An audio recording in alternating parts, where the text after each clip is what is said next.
Belangrijkste nieuws uit Curaçao in het Nederland. Access Journaal, vers van de pers.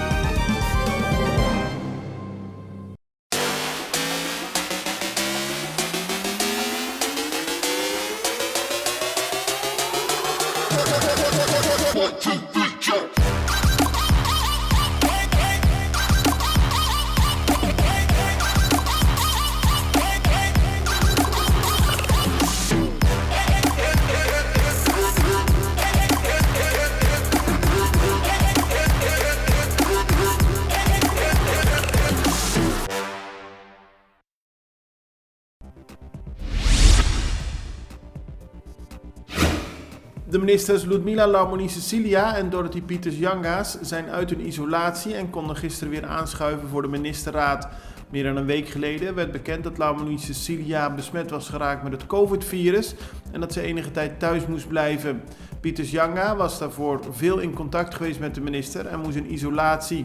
Beide ministers zitten nu weer in de ministerraad en kunnen gewoon weer aan het werk. Over Lamoni-Cecilia is bekend dat zij volledig is gevaccineerd en naar eigen zeggen goed is hersteld van corona. Een zeer bijzondere situatie gisteren in de ministerraad. De vergadering werd voorgezeten door gouverneur Lucille George Wout. Op de agenda stond onder meer de hervormingscommissie. Er werden presentaties gegeven van zowel SVB als het CMC over de huidige situatie in de gezondheidszorg. Het feit dat de vergadering werd voorgezeten door de gouverneur werd bekend door een Facebookbericht van minister van Financiën Javier Silvania. Het is zeer ongebruikelijk dat de gouverneur een vergadering van de ministerraad voorzit.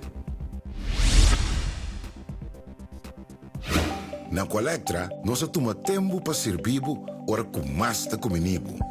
Llama no centro de cliente na telefone 0800-035 de Jaluna para Jabierne voor die setor de mente te com setor de noite para turno serviço nang of patrãozita. Se você tracita para Chasabra, também por hora. Por escolher para trabalhar, riba aqualectra.com e aproveitar a mesura, põe o documento na cerca para visita cerca nós, vai mais fácil. Sim, Aqualectra su centro de cliente wordt klaar para servir na momento que você come abo.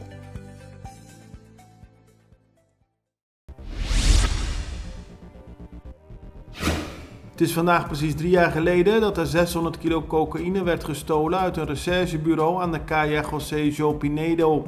Dat meldt de Extra vandaag. De nog steeds onbekende inbrekers gebruikten een slijptol om bij de drugs te komen. Lange tijd werd er niks vernomen over deze zaak. Een paar maanden geleden werden 3 mannen aangehouden. Die zijn inmiddels weer op vrije voeten. Er staat nog steeds wel een maximaal bedrag klaar voor degene die de tip heeft die kan leiden tot de oplossing van de zaak. Het is een bedrag van maximaal 20.000 gulden voor de gouden tipgever.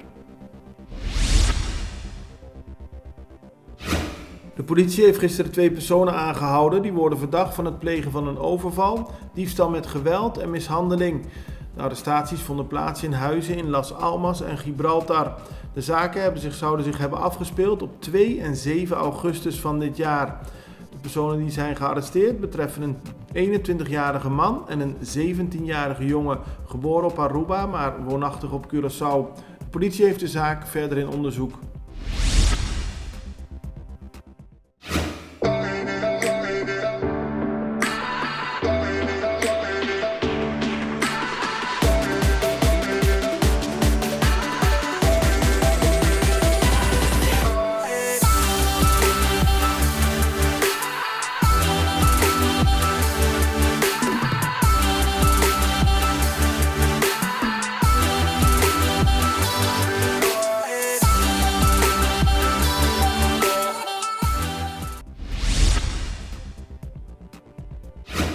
Het gaat weer goed met de toerismecijfers, zo heeft het Curaçaose Toerismebureau laten weten.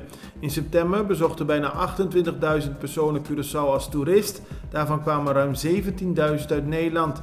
En daarmee zit Curaçao weer op 85% van het niveau in september 2019, dus van voor de COVID-pandemie. Voor Aruba is dat cijfer 82%. Beide landen zijn dus tevreden over de ontwikkeling van het toerisme op de eilanden. Het bedrijf Janssen de Jong heeft gisteren haar nieuwe aanwinst gepresenteerd. Een driedimensionale betonprinter. Bij die presentatie was minister-president Gilmar Pik-Pisas aanwezig. Directeur van Janssen de Jong, Koert Verbiest, zei dat het bedrijf trots is op de nieuwe aanwinst en dat het hiermee mogelijk moet zijn dat meer mensen een betaalbare eigen woning kunnen krijgen.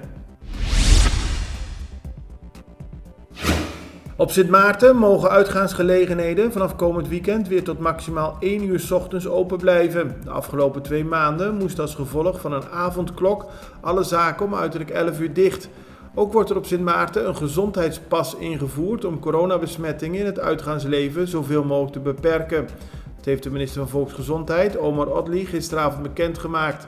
De pas is tot stand gekomen in samenwerking tussen de eigenaren van uitgaansgelegenheden en de overheid. Vanaf 22 oktober hebben alleen mensen met zo'n pas toegang tot een bar, nachtclub of discotheek. Het belangrijkste nieuws uit Curaçao in het Nederland.